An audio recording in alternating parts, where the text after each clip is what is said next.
we launch our 5th year of Brookings lectures. So we have a great talk. We always try and, I'm Bill Brown with Brookings Mountain West, by the way.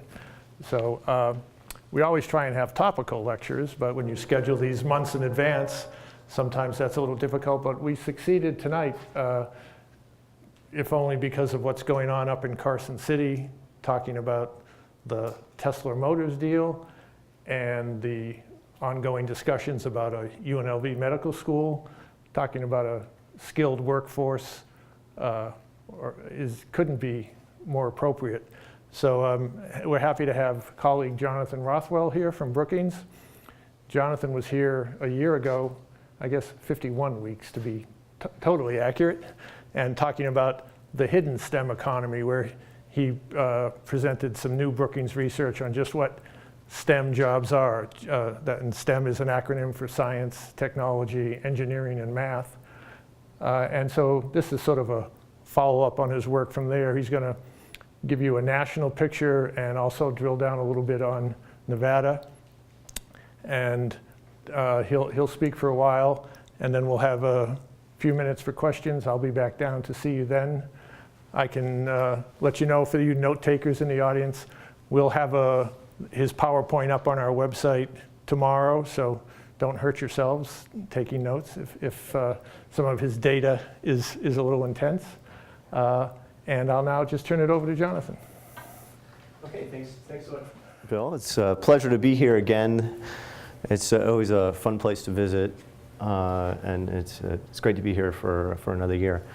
So as Bill mentioned, I've been doing a lot of research on the STEM labor market. And what I'd like to do is start by giving you a bit of background as to why I think this matters as a research topic and a public policy topic. And then go into a little bit about how I have defined STEM occupations in my research, and then talk about the national labor market, and then, as Bill mentioned, the Nevada labor market, before concluding with some public policy thoughts that I hope will spark a conversation that we can have together. So here's a quick little diagram that I put together today on why STEM matters. So if you go to the bottom of this little chart, STEM knowledge is sort of a foundation for a lot of important things. Innovation, and it leads to innovation and entrepreneurship. So about 90% of patented inventions are developed by someone with a bachelor's degree in a STEM field. And if you look at the founders and CEOs of tech companies, they're disproportionately educated in a STEM subject. And then that innovation and entrepreneurship leads to cheaper and higher quality goods and services. So for example, an Apple IIe computer in 1983 in today's dollars would cost $3,300. Of course, you can get an iPhone or Samsung or Nokia smartphone with dramatically more computing power, the functionality of a telephone, and a whole array of apps in an ever-increasing library for a small fraction of that cost today. And all that increases living standards ultimately, raises our spending and purchasing power, increases our happiness and health and things like that. But there's another channel that living standards are increased through STEM knowledge, and that's through the private benefits that accrue to people with STEM knowledge in terms of higher salaries and incomes that they have. And that leads to them going out to the theater, the Smith Center here, if I have that right, and movies and restaurants, and spending money, which stimulates job creation and sustains a whole nother economy. So the problem from the perspective that I'm advancing tonight is that this little red line that I have, which leads back from the private benefits for being a STEM worker to STEM knowledge, which is supposed to, the private benefits are supposed to encourage more people to pursue STEM knowledge. There's something not quite right, and there's not quite enough people getting STEM knowledge relative to all these benefits I'm describing. That's sort of the main thrust of what we'll be arguing tonight. So let me first define what I mean by STEM skills. I'll start with what I consider the conventional view of the STEM labor market. And the proponents of this view you could trace to the National Science Foundation, other organizations that have tried to measure the STEM labor force. And historically and presently, they define STEM workers fairly narrowly to about 5% of all US occupations. These include engineers, computer workers, scientists, principally. And some things to note about these jobs is that overwhelmingly the workers have bachelor's degrees or higher levels of education. They're professional jobs only. And when you may think, well, this sounds reasonable, right? After all, these are the workers that are contributing the most to research and development of new products and ideas, as I just mentioned. But then when you look in detail at this definition, what you see is it includes jobs like computer user support specialists who help computer networks operate and help you, if you're troubleshooting your software on your computer here at UNLV isn't working properly. So these workers are doing important things, but they're not contributing to the development of new technologies and products in the same way as research scientists are. So that's clearly not the criteria. And you may say, well, okay, but they all have STEM knowledge, but there are many other occupations where STEM knowledge is also important, but aren't included in the conventional definition. Doctors is one example. I think most people agree that you have to know something about biology and chemistry to practice as a doctor. So I decided to start over, in a sense, when it came to defining STEM occupations and try to build this up from a more rigorous foundation. So what I did is I used data from a wonderful survey called ONET, which is funded by the Department of Labor, but not utilized, in my opinion, by social scientists quite as much as it should be. They have a variety of different surveys of workers in every occupation, up to about 800 different occupational categories. The survey that most interests me for this purpose is what they call their knowledge survey, which asks workers to rate themselves in terms of the level of knowledge required to do their job in roughly 30 different domains. Now, a few of those are core STEM domains like engineering, mathematics, physics, computer skills. So what I did is pull out those core domains and then come up with a score for every occupation in the economy in terms of the level of STEM knowledge that those workers are required to have. And I said, you're a STEM worker, in effect, if you score highly in any one of those domains. And when you do that, you get 21% of the US workforce as being part of the STEM labor market rather than the 5% from the conventional view. So obviously a dramatic change there. Also, the notable change is that there are a large number of blue-collar jobs or jobs that don't typically require a bachelor's degree that would be moved into the STEM category. So that would include nurses. It would include lab and medical technicians. It would include auto mechanics, aircraft mechanics, computer numerically controlled machine operators on the production floor. So a small fraction of the production workers that are working with the equipment in this new Tesla factory of the future would qualify. And of course, a much larger percentage of the Tesla workforce would qualify through more conventional definitions. Just on a side note, my estimates suggest that about 50% of the workers at that plant would probably qualify as part of the STEM labor market. In any case, when you come up with this sort of measure, I found that it predicts wages and even cognitive performance on standardized exams better than the conventional metric. And just to list off a few more of these occupations, so these kind of, in white I've highlighted the non-traditional STEM occupations I sort of refer to as the hidden STEM economy. So these would be your healthcare practitioners, installation, maintenance, repair workers, construction and extraction workers, and a fraction of the production workers. So about 23% of production workers, 40% of construction and extraction. Okay, so let's take a look now at how the STEM labor market is doing nationally. The main argument that I make is that there's a long-run shortage. It's somewhat masked by the Great Recession in that the lower demand that came during the recession sort of temporarily solved the shortage issue, but now that we've had a few years of fairly strong economic growth, particularly in the STEM occupations, as I'll show, the shortage has really come back.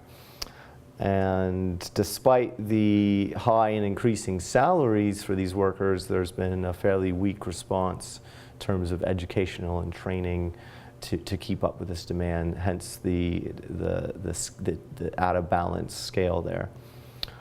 So to focus first on the long and medium run trends here, the relative wages for STEM workers have increased fairly sharply over the last 62 years. This is an aggregate measure which looks at a standard deviation change in STEM knowledge associated with an occupation, and looks at what percentage increase in earnings you'd expect for a standard deviation increase in STEM knowledge using census data, and controlling for formal levels of education, controlling for age, experience, and sex. And what you see is a fairly sharp increase in the returns to STEM knowledge over the period.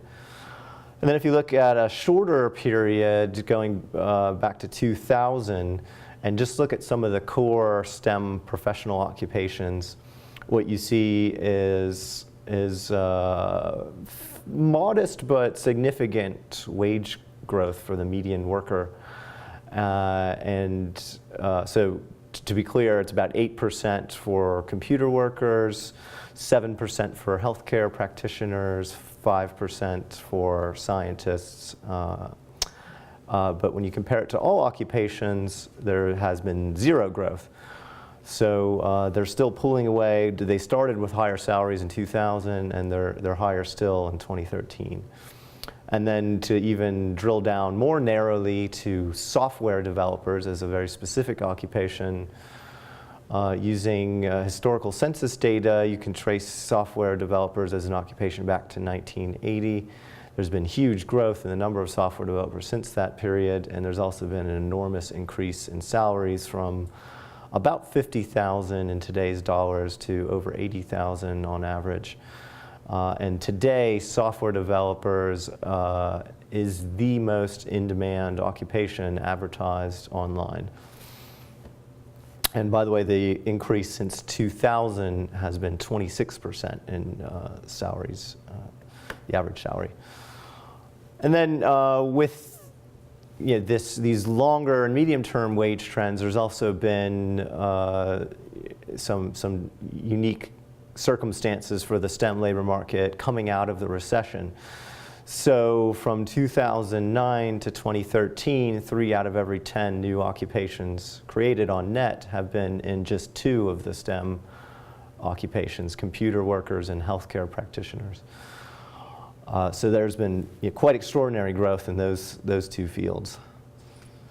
And when you look at how this translates into hiring difficulty for employers, which is something that I've been exploring in some very recent research, what you see is you see dramatic differences across occupations, but let me first start with the national picture, just so we all understand that trend, which I think is important to establish.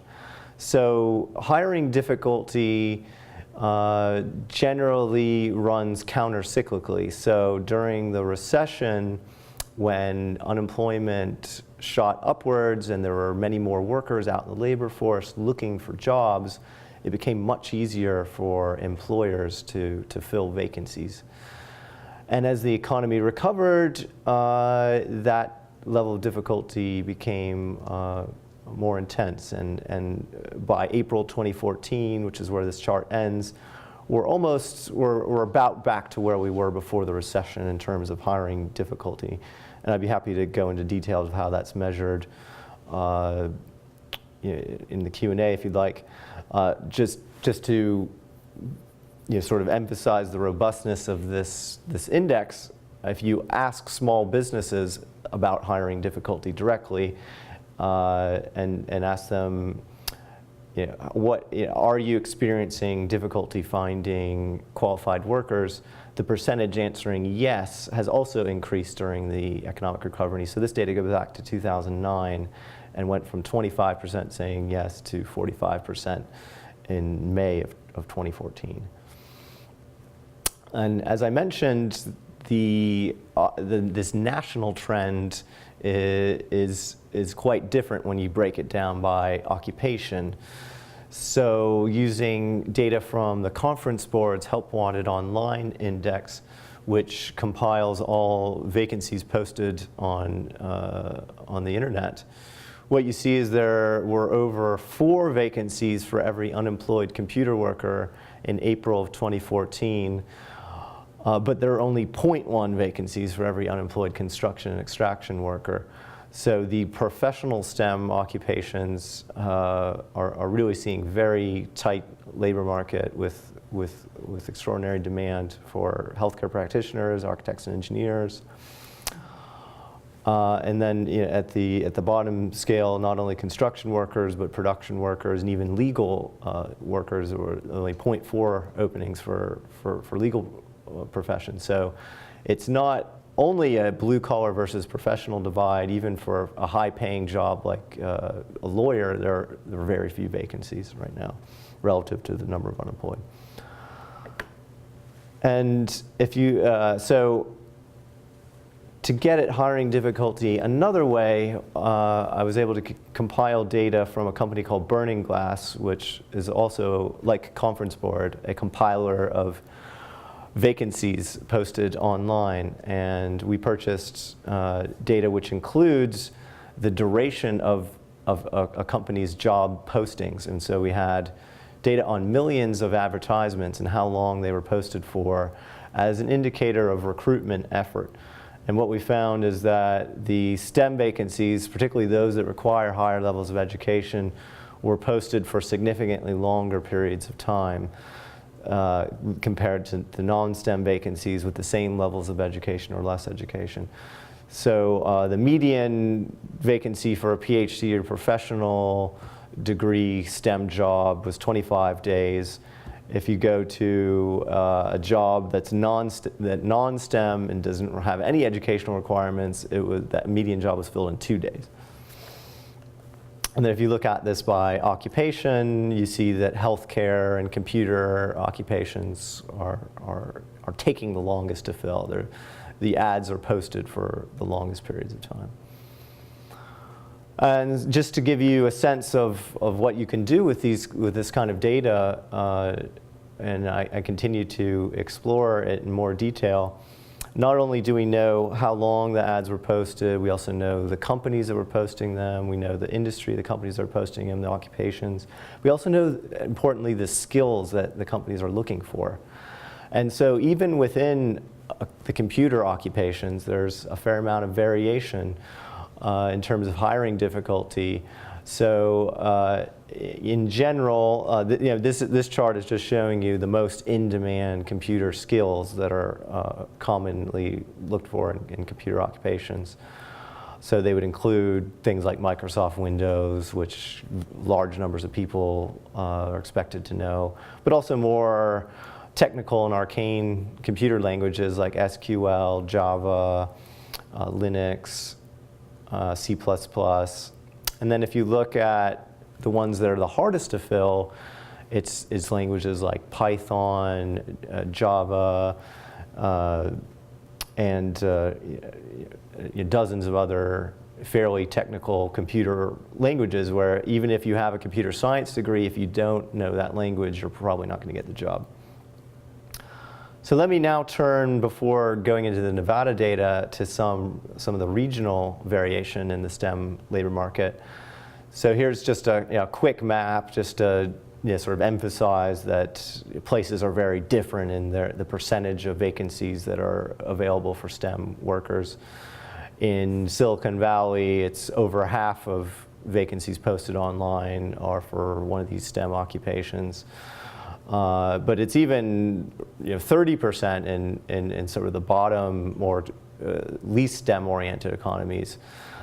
And that's in large part because healthcare jobs are in huge demand in almost every metropolitan area. But an important point I want to raise is that hiring difficulty depends very much on the regional labor market.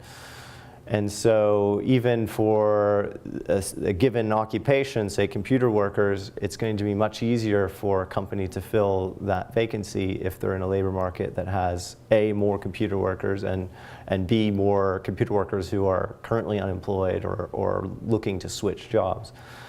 And you can see that in the data. This is sort of a summary of a more complex regression analysis, but hopefully it makes the point that as the regional unemployment rate decreases for a given occupation, the hiring difficulty increases. So for the places that have the lowest unemployment rates for computer workers or engineers, that's where the employers are having greater difficulty, all things being equal. Now let me turn to the STEM labor market in Nevada. Let me start first by pointing out that despite the fact that Nevada is, of course, not one of the more STEM-oriented states, in fact, it's the least STEM-oriented state in terms of the percentage of the workforce in a STEM occupation. Still, even with that, 9 out of the top 20 most advertised vacancies in the state in 2013 were for STEM occupations. So the registered nurses were very high on the list. No surprise. Auditors, software developers of applications were up there quite high, and a number of other just IT-related occupations. And the other sort of summary thing to note about the Nevada state economy is that while the demand for STEM workers is quite a bit lower than it is nationally, the supply is also quite a bit lower. So just because demand is low doesn't mean there isn't a problem filling existing vacancies, or there isn't excess demand for STEM workers. So just to put some numbers on that, about 17% of vacancies advertised in 2013 required a bachelor's degree or higher in the state and were advertised in a STEM occupation. That compares to 24% nationally. But if you look at the adult STEM educational attainment rate for a bachelor's or higher, it's only 6% in the state compared to about 9% nationally. The other thing I want to point out is that STEM jobs pay higher in Nevada like they do nationally. So the average worker with a bachelor's degree or higher in a STEM occupation earns almost $84,000 in the state, compared to $56,000 for workers with a bachelor's degree or higher that are not in a STEM occupation. And there's even a significant premium for those with an associate's degree or some other or less education that are working in a STEM field. So most of these would be nurses, but a whole group of technicians, repair occupations where the average wage is almost $58,000. And not only wages higher, but the unemployment rates are lower for STEM workers both for those with a bachelor's degree and those with some college or an associate's degree who are working or have worked in the last 5 years in a STEM occupation. And then likewise, as we saw nationally, the advertisement durations are longer for STEM workers in Nevada. Well, this is actually just Las Vegas data, sorry. For the beginning of 2013. So the occupations, the group of occupations with the longest median duration times were the life, physical, and social science positions. Architecture and engineering and computer were also fairly high. And not surprisingly, construction and extraction jobs were filled quite rapidly, so that the median time was 1 day for those positions, given the massive housing market challenges that the region's faced. That's just probably not a surprise to anyone here. Now let's look at the unemployment rates by occupation in Nevada, and it sounds like a broken record, but again, it's the professional STEM jobs that tend to have the lowest unemployment rates. The one notable exception here is that computer workers in Nevada, these are 2012 unemployment rates, by the way. Computer workers in Nevada in 2012 did have a fairly high unemployment rate that was close to the state average. And I was curious about that because that's very different than the national story. So I looked into detail at that, and one thing you see is that there's a lot of variation within computer occupations in Nevada. So there's almost no unemployed network and computer systems administrators. There's fairly low unemployment for software developers in the state and web developers. But there's very high unemployment for computer support specialists and for computer programmers even.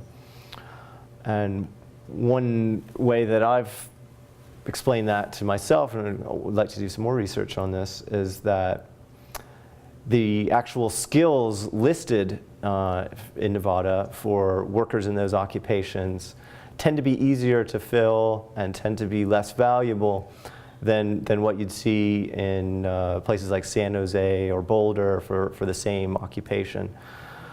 So to kind of make this a little bit more concrete, in San Jose, you're more likely to see job vacancies for computer positions that demand the most valued computer programming languages, like Python, and like variations of Java, like capacity to develop apps for the iPhone and the Android operating systems.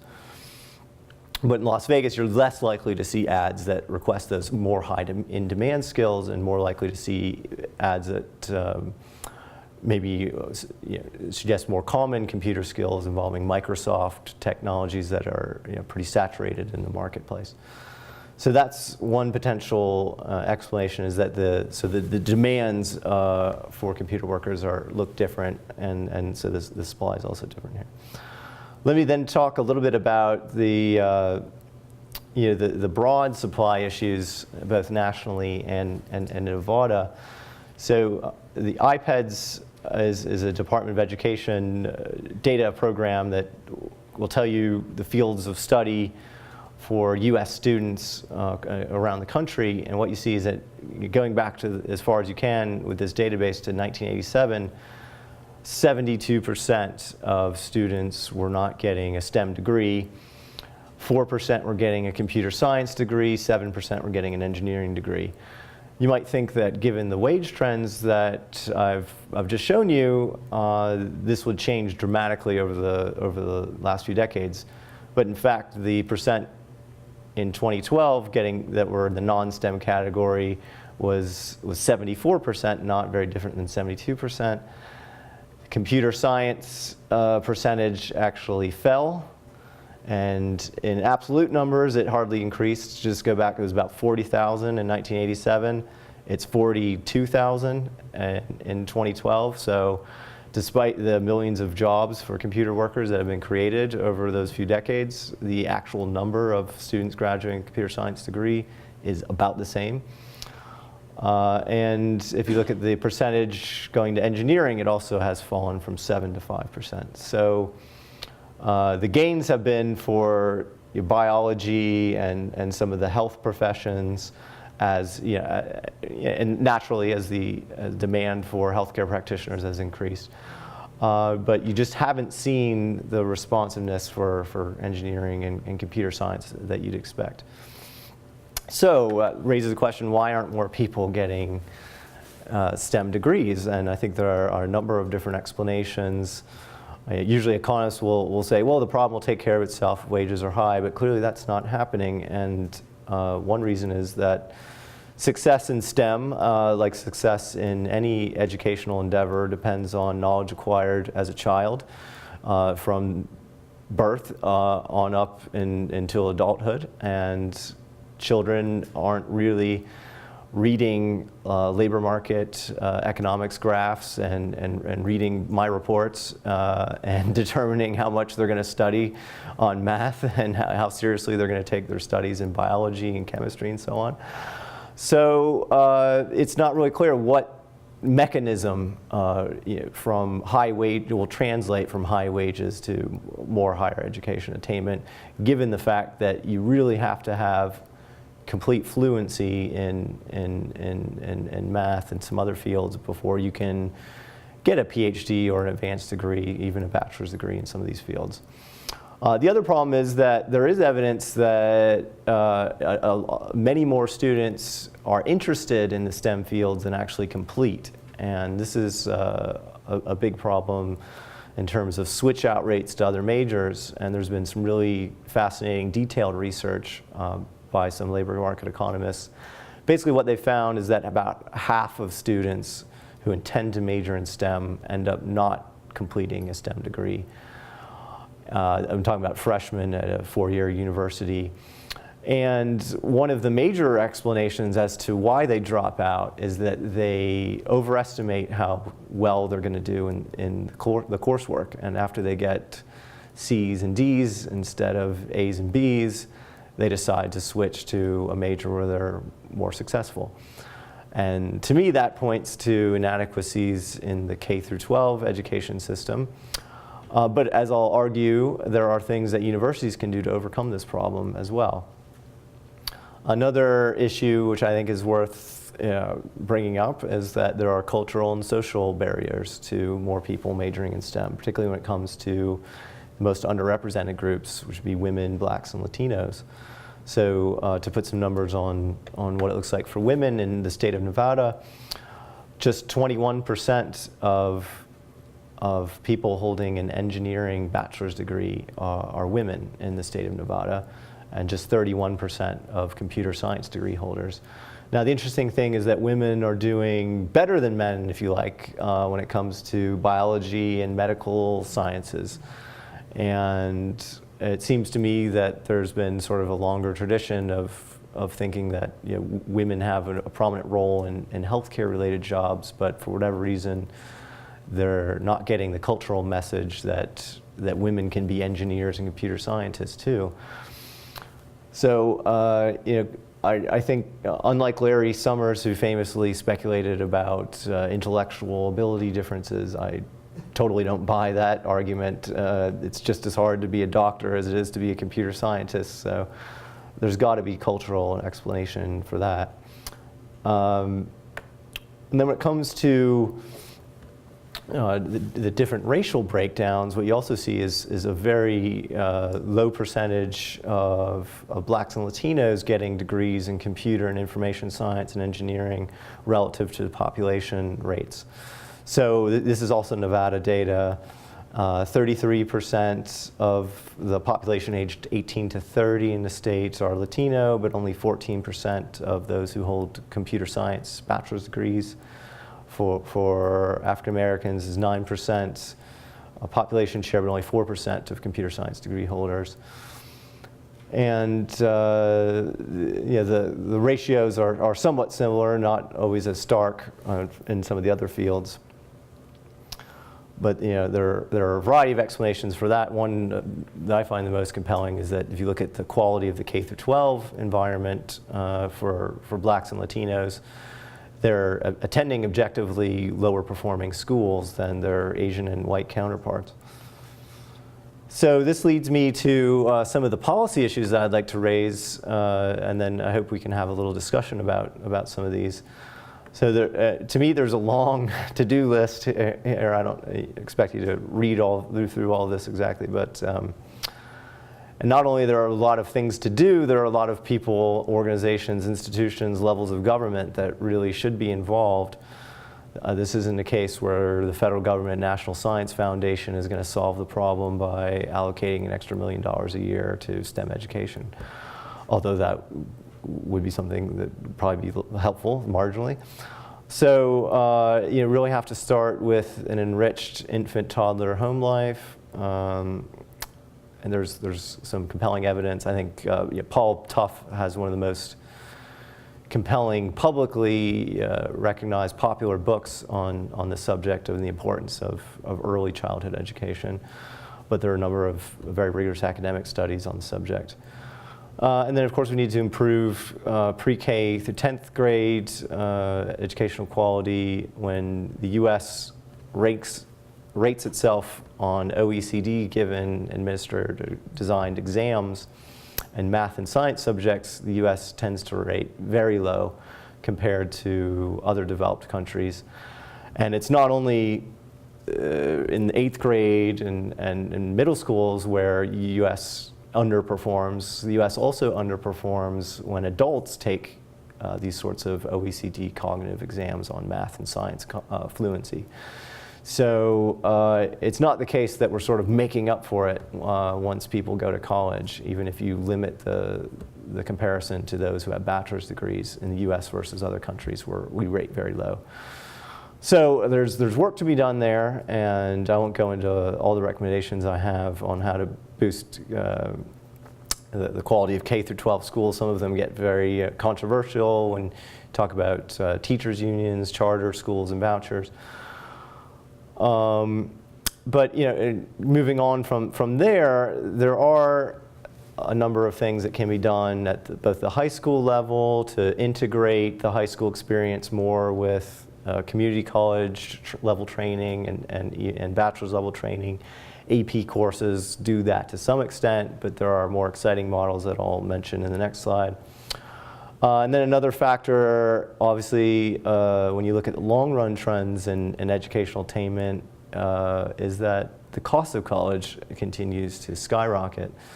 And that's a major deterrent for large groups of people, particularly people whose parents haven't gone to college. And so coming up with ways to lower the cost of college, I think is an extremely important thing that needs to be done. Not only, I would argue, not only is there a shortage of STEM workers, but when you look at the relative earnings of college graduates in general, STEM, while those who study STEM are doing the best, you can still earn an expected $1 million in lifetime earnings for getting a bachelor's degree in a non-STEM field compared to someone with a high school diploma. So there's a need to boost education at all levels. And then I think this country also needs to improve its adult training in a variety of ways, and that mostly runs through the community colleges. For example, there's very little information when you're sort of comparing community colleges and to the relative value that they offer. We've got a number of metrics and ranking systems to distinguish the most selective and supposedly best universities from others, but we have really no information on community colleges that is widely available in terms of how students do after they finish.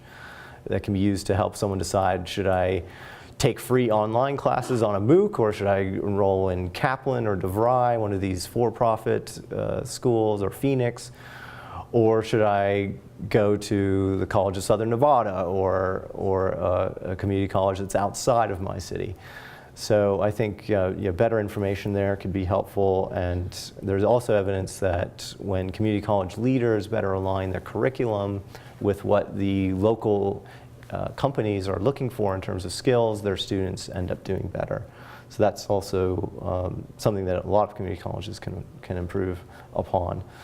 So let me just quickly wrap up by going through a brief list of some of the things that are working to solve the problem of a STEM shortage. So starting with university level education and moving down, there are programs like the Meyerhoff Scholarship Program, which is a particularly successful one that's at the University of Maryland, Baltimore County, which has managed to dramatically boost the percentage and number of African American students who are going on from a bachelor's degree program to PhDs in one or more STEM fields. And they do it through a number of different ways, but one is they are very selective on about who they bring into the program, but they're not necessarily choosing students with always the highest standardized scores. but they look for the motivation. But I think even beyond that, they offer free tuition, which is obviously hugely important and makes it much easier for students to stay enrolled when they're not taking on large amounts of debt. They also provide tutoring services. They provide a summer bridge program, so students who are coming in maybe feeling uncomfortable about the quality of their calculus education in high school can get up to speed over the summer before they enroll in their college level calculus course. So those sorts of things are really mechanisms that any university can do. There are others on the list too that that program and others like it use that have been very effective. And at the community college level, there's an analogous program that the City of New York, University of New York, the CUNY program runs through 6 of its community colleges. It's called Accelerated Study and Associates Programs. The acronym is ASAP. And like the Meyerhoff program, but at the associates level, it provides either free tuition or will match whatever your federal, will fill in the gap between your federal funding for low-income students and what you need to survive and pay for your books and rent and so on. So not only does it do that, but it also schedules the courses in such a way to accommodate people who may be working or who have children, so they can take their courses in one block of time and not have to leave campus, deal with childcare issues, and then come back. They can have a dedicated period of time where they're focused on their coursework, and they can take care of whatever else they need to, whether it's a part-time job or what have you, in the evenings or in the mornings. And they've been amazingly successful. So the typical graduation rates on-time graduation rates from a community college associate's degree program that caters to urban low-income students, as this one does, is about 20%, slightly over 20%. They're able to get 50% or higher graduation rates consistently using these sorts of mechanisms. So community colleges and universities can't, while it's true that K through 12 could do better, they can't use that as an excuse as to why graduation rates are low, because there are things that they can do that are proven. And then at the high school level, there's a model that I find particularly attractive that Virginia Beach Public Schools use, where they partner with one of their local community colleges and they allow students to take classes there during their junior and senior years for course credit, and they can actually get industry certifications in a variety of STEM-related subjects and fields while they're still in high school. And the anecdotal evidence that I've heard from administrators of this program tell me that the students are getting very lucrative job offers straight out of high school because they've completed these technical certifications that employers value. And of course, many go on to get associate's degrees, which they've already sort of started by doing this, and many go on to get bachelor's degrees or even PhDs, but value the technical knowledge that they may have gotten while enrolled in high school. And then just quickly on elementary and middle schools, there's increasingly strong evidence that teacher quality really matters and that low-income students can succeed and do very well in high-performing public schools, whether they're charter or otherwise. And there's also some very strong evidence that when students are moved into high-quality private schools through voucher system, they can also do quite well, even coming from very low income backgrounds and backgrounds that would be predictive of high rates of dropout or low test scores. And then finally, there's some evidence on early interventions, which are increasingly interesting. And if you attend my colleague at Brookings, Richard Reeves' talk, he'll probably tell you about some of the interesting work that's being done in sort of early childhood education to increase economic mobility. But with that, I'd like to stop and turn it over for questions or discussion. Really appreciate you coming out tonight. If you have any specific questions for me or want to talk more about this, my email address is listed here on the slide. And if you want to read about some of the papers and research projects that I've mentioned here tonight, here's the titles of those reports and the URLs. Thanks very much.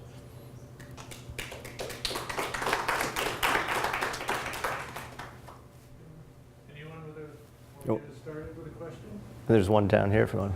Sure. Oh, hello, how are you? That was a very, very good talk there. And I think a lot of your figures and data are consistent with what I've seen from the American Physical Society and IEEE about the fields where there's the most availability. I guess one of the interesting questions, I think there was one chart that mentioned manufacturing. And I think one of the big discussions, Robert Reich's recent book, others, you know, questioning what's happening with outsourcing manufacturing. And people used to get, you know, on the floor kind of tutoring and so on with that. They could get summer work.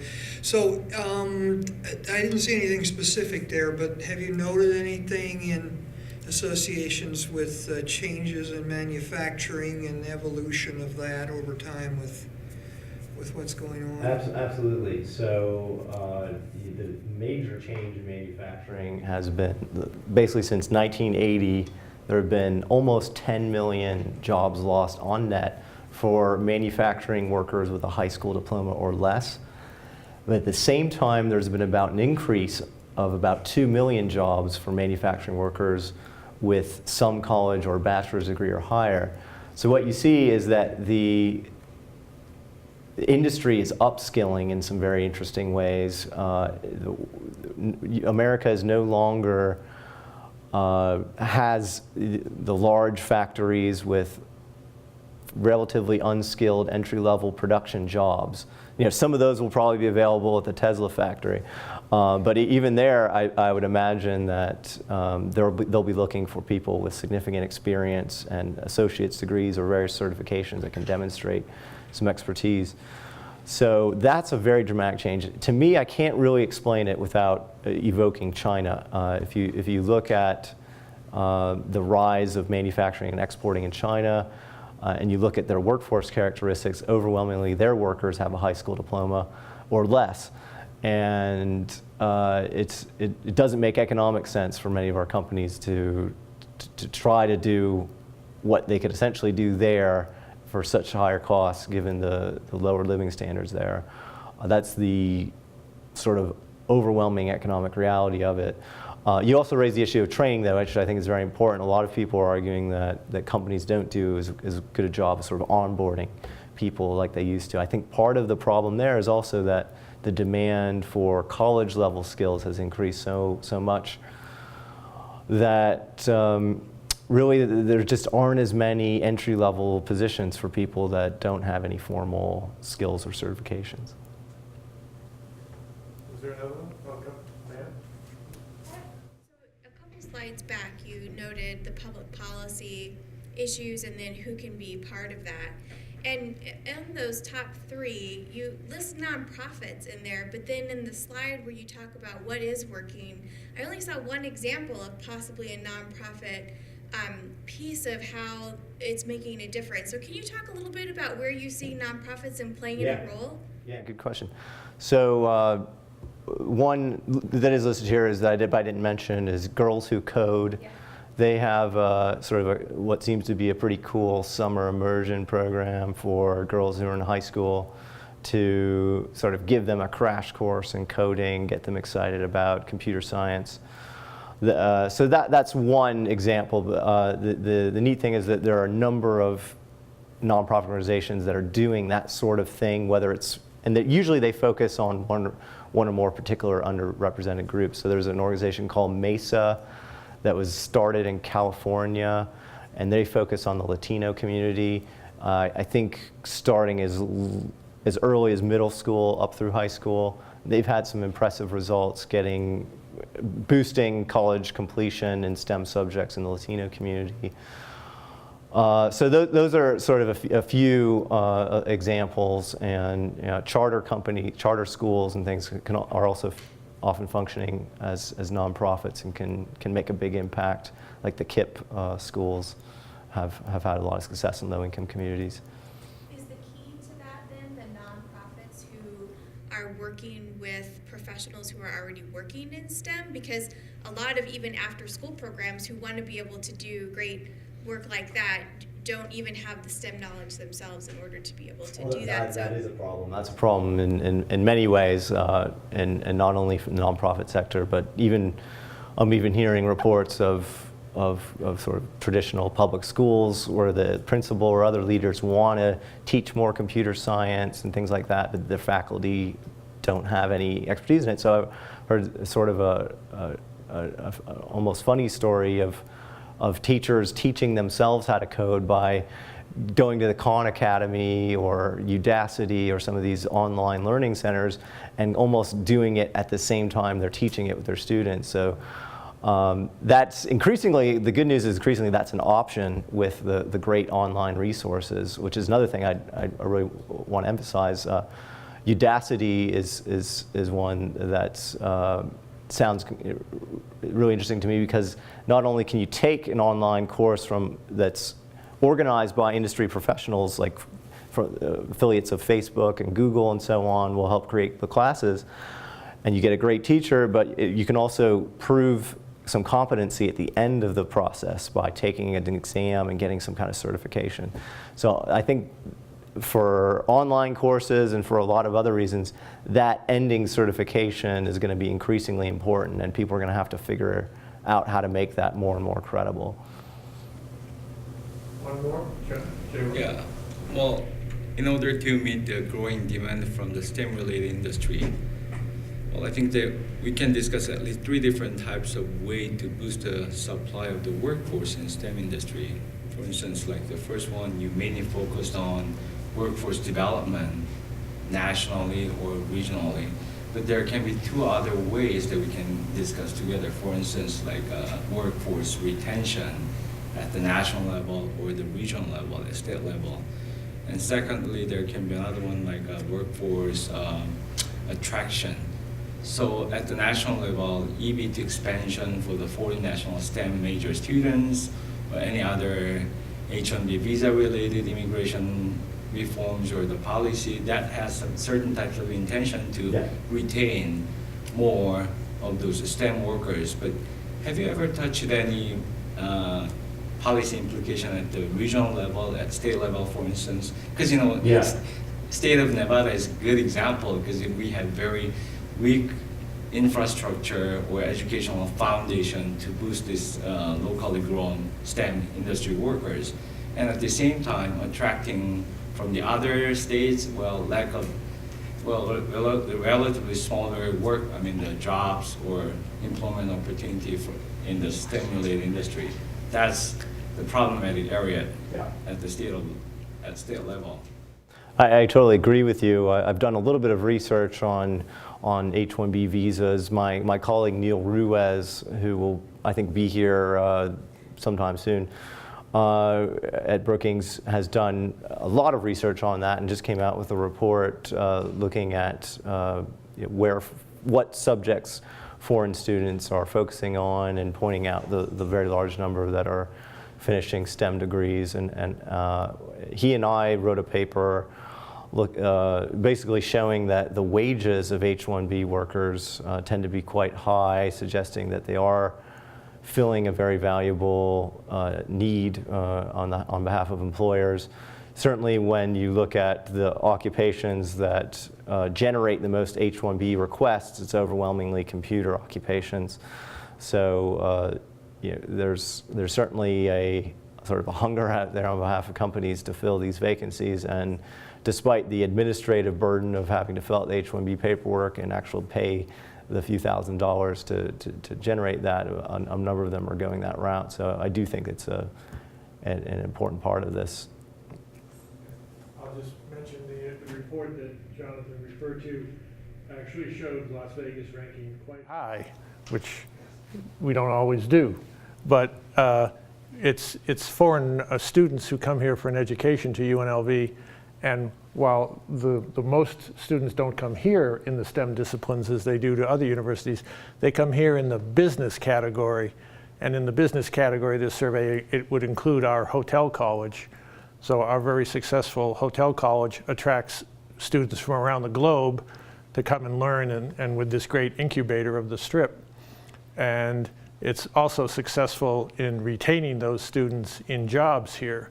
So we have a successful example that hopefully, to take your point, we can replicate in some other fields as we expand the economy and have those jobs for people to come here for. But when we actually narrow down to STEM-related industry, Right. yes, we try to replicate this type of successful case from tourism industry or casino industry or hotel-related industry here in Las Vegas. But what I always think of, like, if we can expand the boundary or try to find a way to diversify our regional economic structure by expanding this IT-related industry plus this tourism industry so that we can combine, try to find some common area between those two industries, and it will be a great opportunity for our graduate students and at the same time. That circular argument about educating our young people to fill the jobs that are there in our economy, but having the jobs in our economy for those people to apply their education to. We are approaching the hour, so I'm tempted to stop, but Jonathan will be here if you still want to have a question. Thank you very much for coming. We'll be back here in 2 weeks, almost. It'll be a Tuesday, though, instead of a Wednesday, if you can join us.